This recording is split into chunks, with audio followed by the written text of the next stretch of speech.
Now I've got 7 shopping tricks that you need to teach your kids today. These tricks will help them become savvy shoppers and keep more of your money in your wallet. Plan ahead with a shopping list. So you want to teach your kids to make a shopping list and stick to it. This will help them to avoid impulse purchases and ensure that they buy only what they need. Planning ahead also includes having a budget and sticking to it.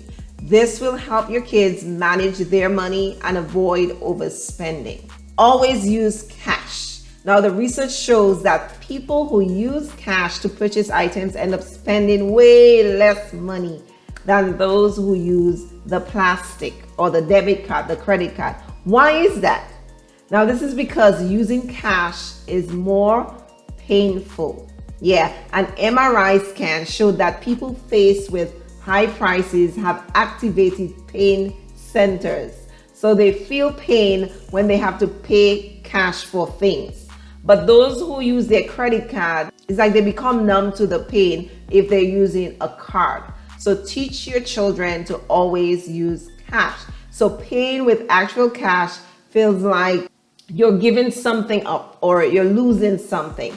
And that is why it is painful. Paying with plastic, well, it doesn't. It's like nothing is missing at all. So teach your kids to pay with cash, always. Do not go shopping with shopaholics. You want to tell your children if their shopping companion is constantly buying things, they will feel pressure to do the same. If they're going to shop with a shopaholic, even if they don't really need the thing, they don't want the thing, but just seeing someone else spend that money so freely can make them more likely want to do the same, especially if they're trying to keep up with them, peer pressure. So you want to teach your children, do not go shopping with a shopaholic. Beware of bargains. Everyone loves a bargain. Everyone loves a good bargain, and it makes us feel good. We get that adrenaline rush when we find something on sale, but it's not a good savings goal if you're just buying things that you weren't in the market for in the first place, because even a discounted item will cost more than the $0 that it costs to buy nothing. So those buy 2 get 2 free deals will leave your kids with 4 items, yes, when it would have cost you less to just buy 1. So you just end up spending more money with a bargain than you would have otherwise. Teach your kids to avoid bargain. Beware of your senses. You want to tell the kids, beware of your senses when you enter the store. It's important to be aware of how your senses can be manipulated when shopping and to make decisions based on facts and logic rather than on emotions or sensory cues.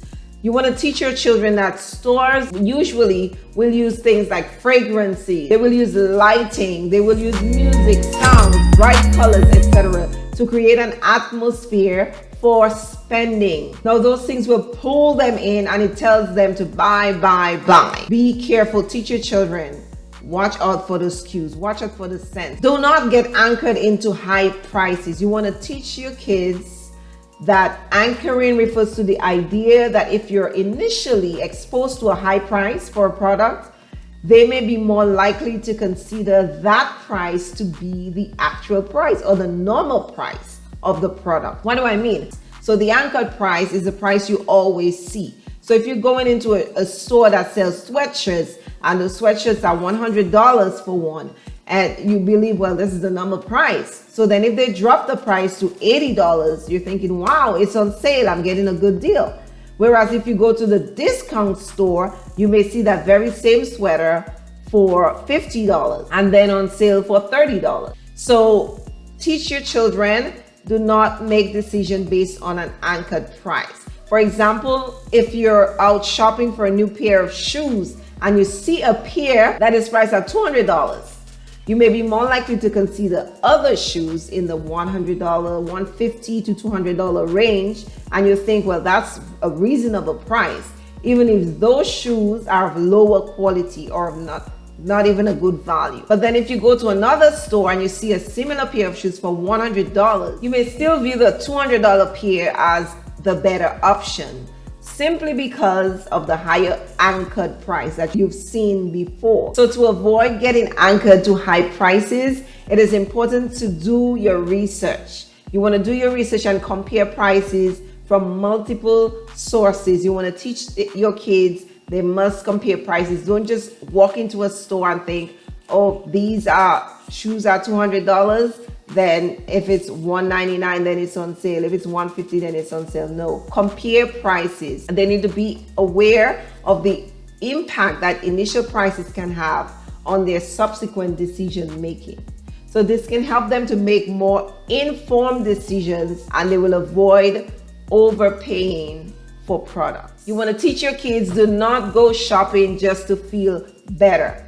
Studies show over and over that when people are emotional, they tend to spend up to 300% more on products. Retail therapy, as it is called, can become a bad habit, and it can lead to compulsive spending and shopping addictions. These things can have serious financial and emotional consequences. It is better to find healthier ways to manage stress and emotions, such as doing exercises, therapy, journaling, or just spending time with loved ones. This will help you improve your overall well-being and avoid the negative consequences of compulsive shopping. Hey, you guys are amazing. If you're a parent watching this, good for you for wanting to teach your kids how to be savvy shoppers. If you're a teenager watching this, kudos to you for wanting to save your parents some money or yourself. As always, thank you for watching, and don't forget to like, share, and subscribe for more money tips and tricks. Until next time, happy shopping.